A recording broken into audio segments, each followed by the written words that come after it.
স্কুলে আছি, তোমরা অনেক গালাগালিও করছি, তোমরা সব মনে নিও না। তোমরা আশীর্বাদ করিও যাতে আমি সুন্দর মতো থাকতে পারি।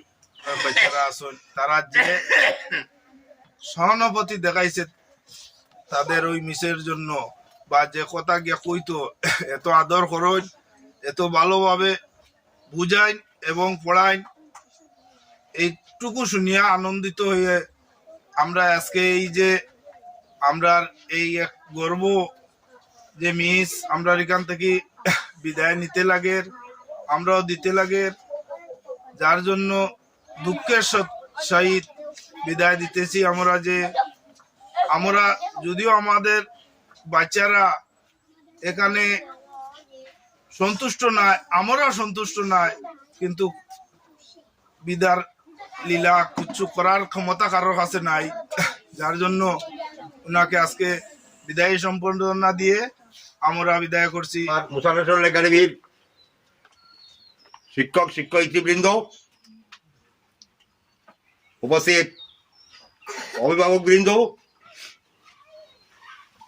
আমার প্রিয় সাংবাদিক ভাই, উপস্থিত আমার ছাত্রছাত্রীরা, আজকে যদিও আমরা আজকে বহুত খুশি মনে এখানে বইছি,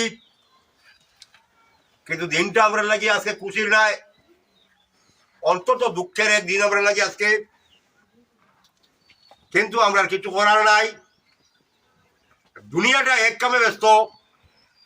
যিনি সৃষ্টি করছেন কেন একটা রীতি বানাইছেন আমরা লাগিয়া, যে রীতিটা হইল দুনিয়াত আইবাই এবং যাইবাই, এই দুইটা কাম চিরস্মরণীয় সবর লাগিয়া। কিন্তু আজকের আমরা এই যে বিদায় সংবর্ধনা যেটা, এটা কিন্তু সেই আবার আসা যাবার লগে কোনো সম্পর্ক নাই, কিন্তু সেই কথাটার লগে সম্পর্ক আছে। আজকে আমরা যে মিসে এখান থেকে বিদায় দিব, আমরা কিন্তু চিরতরে বিদায় দিই আর না, আমরা শুধুমাত্র তাই দীর্ঘদিন সুনামের সহিত আমাদের স্কুলেও চাকরি করছই,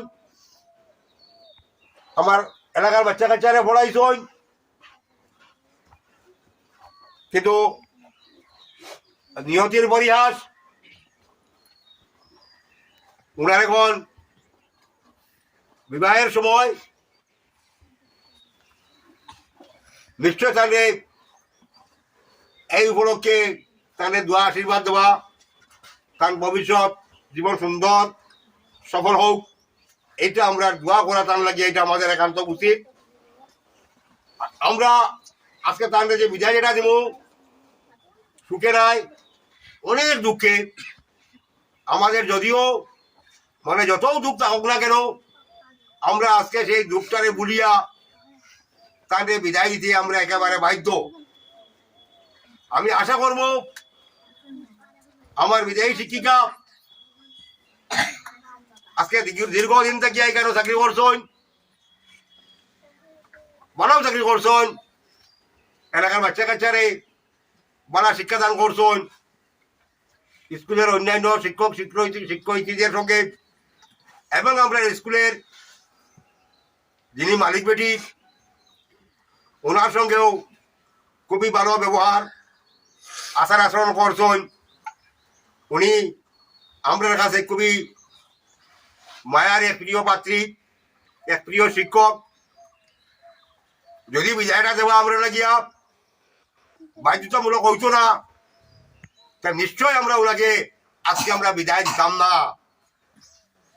কিন্তু বাধ্যতামূলক ওনাকে বিদায় দেওয়া ছাড়া আমাদের কোনো উপায় নাই।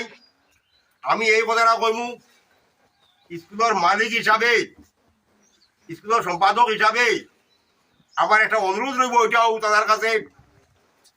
হয়তো আমি আমার কর্তব্যের খাতিরে, স্কুলের সুন্দর বৃদ্ধির খাতিরে অনেক সময় অনেক শিক্ষক শিক্ষয়িত্রীর সঙ্গে ওনাকে অনেক সময় অনেক কটু কথা কইছি, নাই কথা মানা যেত নাই, নিশ্চয় আমি কইছি। আমি আমার ভুল হোক অথবা শুদ্ধও হোক, কিন্তু আজকে আমি ওনার কাছে ক্ষমা প্রার্থী। আশা করি উনি নিশ্চয় অন্যান্য সবার সঙ্গে আমারও মাফ করে দিবা, এটা আমি আশা রাখি। আর এবং আমার ছাত্রছাত্রীরা অনেক সময় হয়তো তার কথার অবৈধ হয়েছেন, তার পড়াশোনার রীতিমতো আদায় করছেন না, অনেক সময় অনেক গালাগালি করছেন, অনেক রকম শাস্তি দিচ্ছেন। ঠিকই আছে, প্রয়োজনের খাতিরে তার করছেন, কিন্তু এইসব বাচ্চা আমি অনুরোধ করবো তোমরা যেন তোমার মনের মাঝে শিক্ষয়িত্রীর প্রতি কোনো দুঃখ না রাখিয়া তোমরা তোমাদের শ্রদ্ধাবোধ কণ্ঠে, তোমাদের মায়ার কণ্ঠে তাঁকে আজকে বিদায়ে শরীর করার জন্য আমি সবার প্রতি অনুরোধ রাখলাম। তোর সঙ্গে আমার শিক্ষয়িত্রীদের আমি অনুরোধ করবো, আপনাদের সঙ্গেও যদি উনার কোনো ব্যবহারে কোনো অতিষ্ঠ হয়ে থাকো, উনার কাজকর্মে অতিষ্ঠ হয়ে থাকো, আজকে এটাকে ছেড়ে দিয়ে ওনাকে মাফ করে দেওয়ার জন্য, ওনাকে সরল চিত্তে, মায়ার চিত্তে, আশার চিত্তে বরণ করে নেওয়ার জন্য আমি সবার প্রতি অনুরোধ রাখলাম।